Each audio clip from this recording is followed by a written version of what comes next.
Ilang tulog na lang at magtitipon-tipon ng muli ang Gilas Pilipinas para sa kanilang training. At pagkatapos ng Olympic qualifying tournament, ay ito na ang hinihintay nating lahat na pipirma na si Kai Sotto.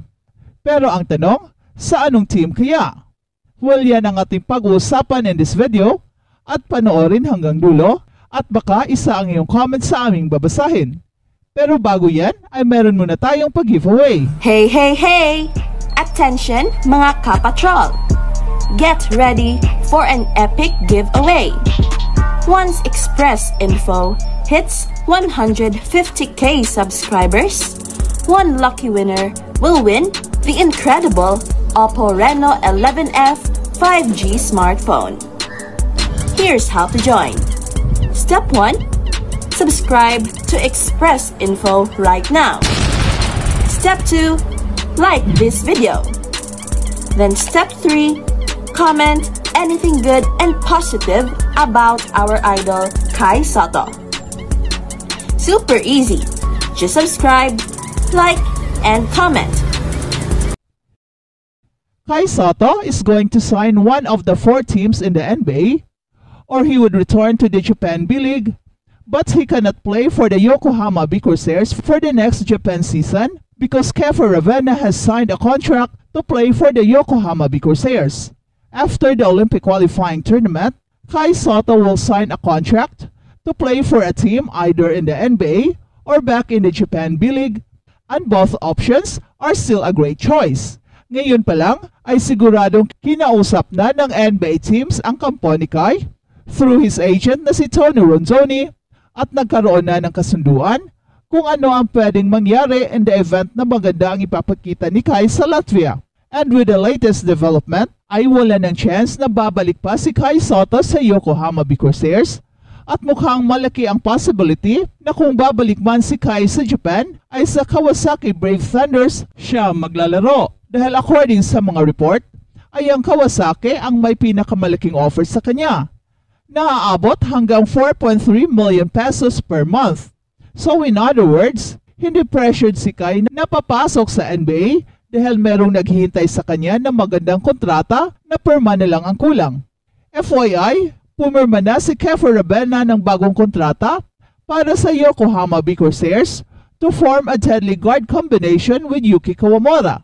At dahil dito, there's no way na makabalik pa si Kai sa Yokohama. Sa makatuwid, ay kumpirmado nang merong bagong team si Kai Sotto next season at kung sa anong team man yan, ayan ang ating abangan. At ito na ang shoutout na hinihintay nyo mga kapatrol. Shoutout at Renz Galliano 7395.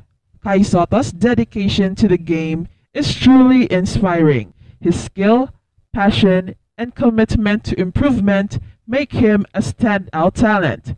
Watching him play is always a treat, and I can't wait to see him continue to shine on the court.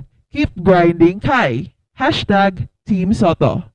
Kai Sotto epitomizes the essence of basketball brilliance. His towering presence on the court is matched only by his relentless work ethic and unwavering dedication to his craft. From the crisp precision of his footwork to the graceful arc of his shot, every move he makes is a testament to his commitment to excellence. But beyond his athletic prowess, Kai embodies the spirit of a true role model. With humility and grace, he carries himself both on and off the court, inspiring countless aspiring athletes to dream big and work tirelessly to achieve their goals. Watching Kai play is a masterclass in basketball artistry, a symphony of skill and finesse that leaves spectators in awe. Yet, despite the accolades and attention, he remains grounded, always striving to elevate his game and push the boundaries of what is possible.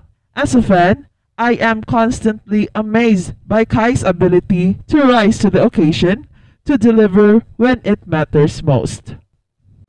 At balitang NBA naman, ang kritisismo kay Luka Doncic lumalaki sa bawat pagkatalo ng Dallas Mavericks sa NBA Finals. Si Luka Doncic na foul out sa Game 3. At narito ang problema. Hindi dapat na foul out si Luka Doncic. Hindi dapat dahil finals.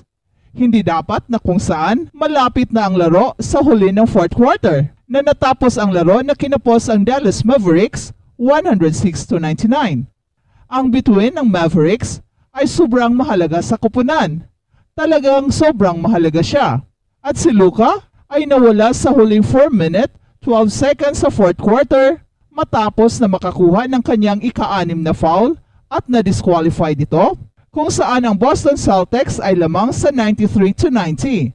Kinuha niya ang kanyang ika-5 foul 26 seconds earlier and objected to the idea of getting 6 fouls. You know, 6 fouls in the NBA Finals. Basically, I'm like, come on man, better than that. Yan ang sabi ni Luka Doncic. Ngunit hindi na yun mahalaga. Kailangan ng Mavericks si Luka Doncic na na-foul out sa labas ng laro para lamang sa ikatlong pagkakataon sa kanyang buong karera. Ang Mavericks ay na-outscore ng 13-9 sa mga minuto na yon na wala ang kanilang All-NBA guard. At lumalaki ang kritisismo ni Luka Doncic na 25 years old sa bawat pagkatalo ng Mavericks sa finals. Sila ay nasa 3-0 na kulelat at maaring ang Boston Celtics ay mag-sweep sa kanila sa Game 4. At si Brian Windhorst ng ESPN blasted Luka Doncic.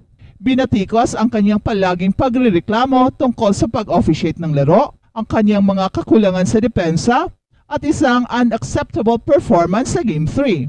Ngayon si Doncic ay lumalaban sa mga injuries. Nakalista siya sa injury report sa Game 3 na may pasa sa kanyang dibdib at siya ay nakalista rin sa mga naunang playoff injury report na may pilay sa tuhod at sakit sa ankle. At siya ang pangunahing dahilan kung bakit tinalo ng Mavericks ang tatlong koponan na may 50 wins sa Western Conference Playoffs para marating ang finals. He is All-NBA for a reason. His offensive talent is undeniable, but in his first finals appearance, he is learning what a different game it is.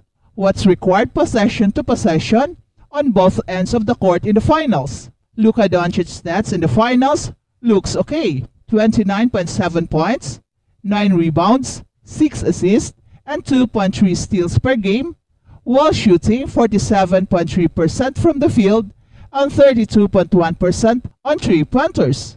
Kailangan siya ng Dallas Mavericks na mag-produce ng sobrang dami sa opensa. Hindi siya ang unang bituin na naghirap sa kanyang debut sa NBA Finals. Ang kanyang frustration sa mga opisyal at ang kanyang depensa ay mga kilalang issue. At lalo silang napapansin sa level ng laro ngayon sa NBA Finals. Sa lahat ng kanilang mga options sa opensa, ang Boston Celtics ay nakatuon kay Luka Doncic. Ang mga players ng Boston Celtics ay lumilikha ng mga pagkakataon sa buong court laban sa Dallas Mavericks at si Luka Doncic ay nahihirapan magdepensa. 中、ハイソット、これは通りました。